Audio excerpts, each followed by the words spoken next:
I mean, I don't think I watched it like, oh yeah, oh yeah, Sabrina the Teenage Witch cast a spell on me, baby girl. But I hope you didn't. I didn't. Hey everyone, this is Keith, And that's Brandon. and we're Tankin' Talks. This is Tank Talks. And that was a kind of Rick and Morty way to begin. Mm-hmm. So I want to call you out on the Rick and Morty opening.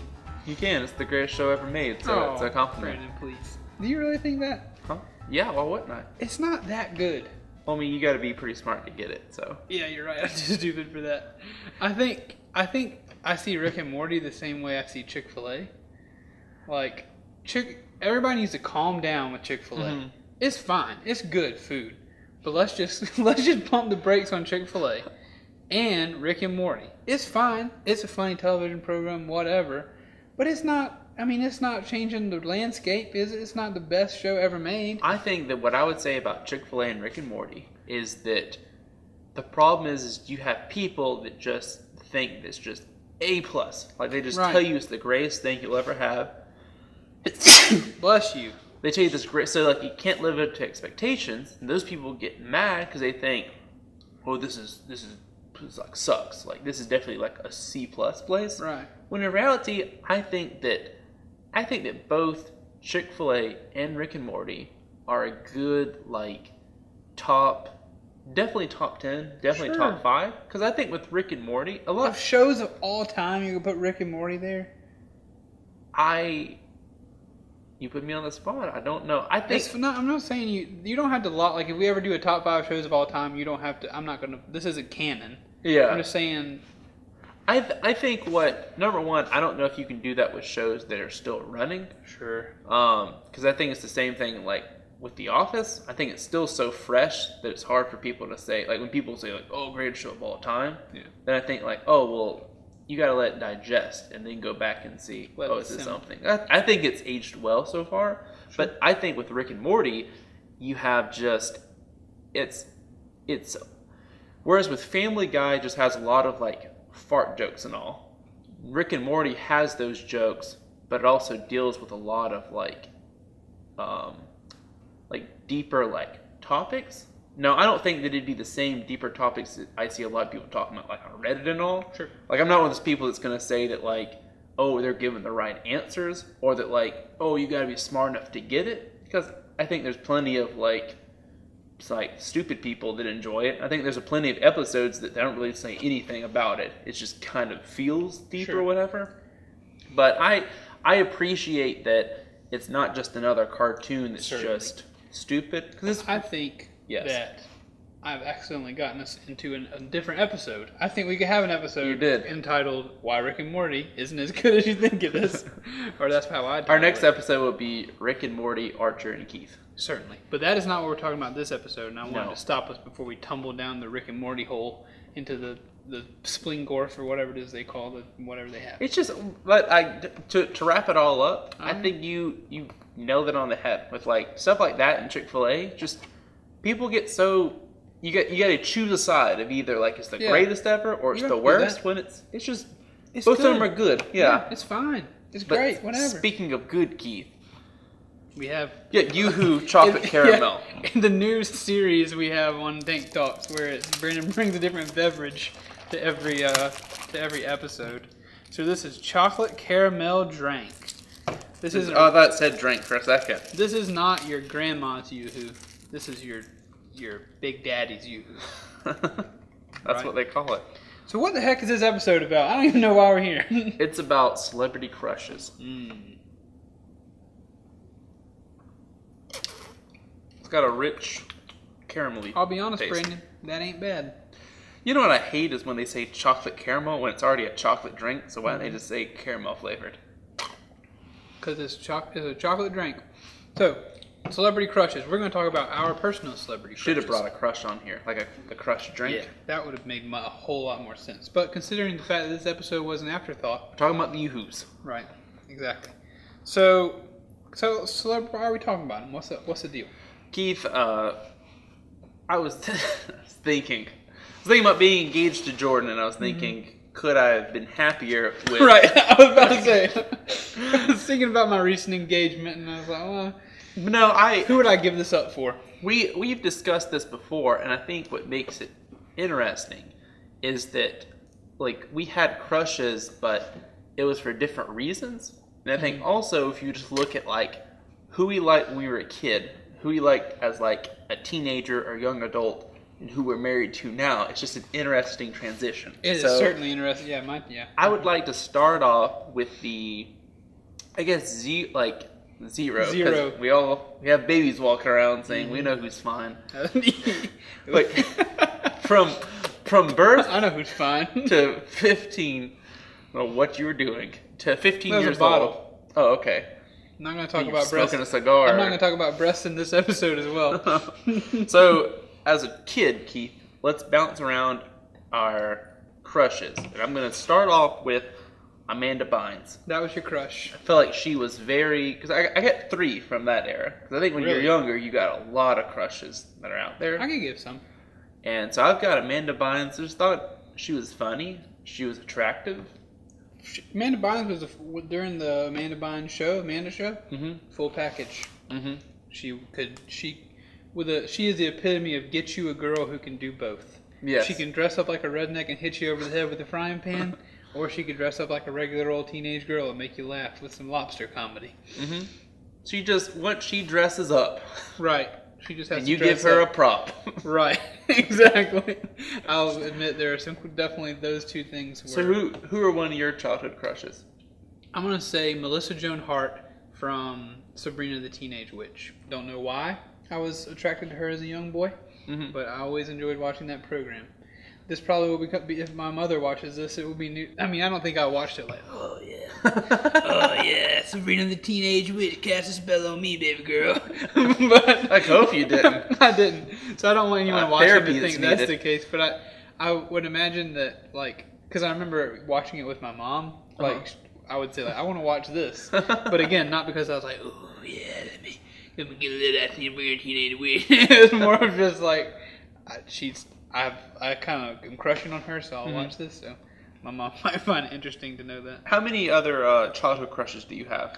I'll say Jennifer Love Hewitt from Garfield, the Garfield movie. Really? Yeah, I was a big Jennifer Love Hewitt fan when I was little. But never watched The Ghost Whisperer or whatever show. Because I had 2 more, so I don't know whether just to go ahead and knock them out and Knock move them on out, or Brandon. not. While we're ruining our relationships, Lindsay Lohan. I could Freaky Friday. Like, she's very, very attractive, Parent very Trap. nice. She's a little young in the Parent Trap. But we were the same age. Yeah, I'm looking at this Yeah. through the lens of a 25-year-old man. Like, but no, when I was younger, that made sense. I think that's the first time, like, I thought she was attractive. Is like being like in the Parent Trap and thinking. And there's 2 of them, For a while, I was like, whatever happened to her sister? right? So that's a theory. Really? Some people believe she has a twin sister, I think. You know, there's a theory that Avril Lavigne died, and now there is a actress that has taken her place. That she OD'd because they say that can see. They can say that, like, it was all like pop, or it was all like punk music till like now, right? A certain place. Then they said that you see, like, she changed her looks, she changed her style. So the people who hired this actor said, "Oh, do whatever you want with the music." Yes, to do a bad job. Stupid.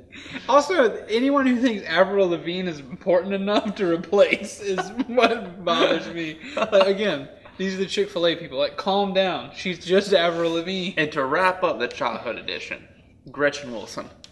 I just remember going through a phase where I was like, man, like, No. I just need a woman that's like Gretchen Wilson. I remember seeing her go to like a award show, and she just wore like a tank top and like blue jeans, and everyone else is like in dresses. And I was like, yeah, that's the way to go about it. If you don't know who Gretchen Wilson is, maybe this will remind you. I'm a redneck woman, ain't no high class broad. That's what I was looking for as a Product teenager. of rain, and I say, hey y'all, ain't But he then home? Keith and I moved And I on. keep my Christmas lights. Sorry. The whole episode is just Rick and Morty and you singing the greatest hits of Gretchen Wilson. I don't know if it was us meeting, but something saved you. Something Keith, saved you from a different life. I think you gotta admit, though, that Redneck Woman really holds up well. It definitely does. It's definitely a good song. But then we moved on to other crushes and our teenagers. early, like That changed some things. Because I think right now I'm jumping to like early college. Because I think that's the next, for both of us, that was the next step in like crush. Or that's when we changed like the criteria. Because I think for me and you, we both like, it wasn't the usual like, oh, they're really hot or something. I think you're right. I don't remember fixating on any celebrities in high school. Because I think it's just like those actresses, I just saw them and thought like, oh, they're really like nice and all. Like it really wasn't knowing like their personal life. Because I remember even going through a phase where there were celebrity crushes I would look up and I'd be like, oh, they're not a Christian. I can't date them. Well, I remember when Zac Efron, everyone loved him, and I'd go around and be like, well, if he's so hot, why is he an agnostic? Answer me that. And all the girls melted. But in like early college, I think both of us had a new kind of crush. But a new kind of crush. Like when we were younger, it's kind of the same thing of like, oh, you have your Lindsay Lohans, you have your like Amanda Bynes and all. But then in early college, I went the route of Jamie Grace. And you went the route of the Black Widow. The Black Widow from the Avengers. No, it started with Iron Man. Iron Man 2. Mm-hmm. I believe Iron Man 2 is the film where she has long curly red hair. Mm-hmm. Also, I'd like to say that my wife may be watching, and I'm sure she isn't, but if she is, at this time you're speaking of this time period, we were dating. Mm-hmm. And I love my wife very much. Loved her a lot then as well. I would just say that now to cover my tracks. But I think what's interesting though is that it was never like you looking thinking, oh, I love Scarlett Johansson in leather, because you knew that like that is not the person. Like I could never be with Scarlett Johansson. It's more of the character. Like there's this woman out there that just knows like how to just like kick butt. Like she loves guns. Like that is what was attractive. I'm always made it a point to say like I'm not attracted. There's a difference between the Black Widow and then Scarlett Johansson wearing a tight leather suit. Yeah. Now, there's nothing wrong with the tight leather suit if you got the body to put in it. I'll tell you that. Mm-hmm. But the crush was a lot more. I think it was definitely more the character. I don't know anything about Scarlett Johansson. I think that is a requirement. I find it hard to crush on anyone. I don't crush anybody anymore. But I've certainly found it hard to crush on anyone that you don't know, that you don't like. I can't crush on a celebrity. Like, I don't know anything about them. I remember with Jamie Grace, it was like I just thought, oh, she's really nice. She sings well, and then like I told like some friends, and they started taking this seriously. And then like my mom like found out about the joke, but then it started kind of getting like weird because it'd be her saying like, oh, looks like she's like single, or like, oh, looks like she's coming to concert. You go meet her, or like stuff like that. Then it just started getting like, I want everyone to know that this is certainly. I'm not just gonna go to a concert and say, hey, you're attractive. Does Jordan know that if she wouldn't have pounced on her opportunity as quick as she did, that you might be with Jamie Grace instead? Maybe. I don't know if she knows or not. Well, she'll find out after this video. She will. You got any other ones? I know I went through a thing, when The Dark Knight Rises came out with Catwoman. Kind of the same thing. Not necessarily attracted to Anne Hathaway, but was attracted to Catwoman. I think that Jamie Grace was really the only like celebrity crush, because I just got really like picky about crushes in general. It's just like people I knew that I'd be like, oh well, yeah, like they're really nice, or we both like this, but here's 1,000 reasons why we're not good together. Right.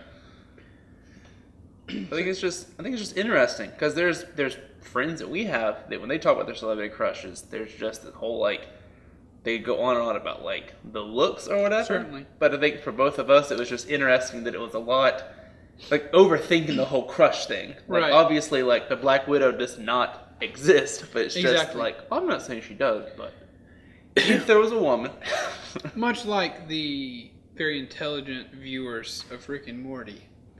The way Brandon and I formulated our crushes was of a higher degree, was of a higher level than you plebeian scum may formulate your own crushes.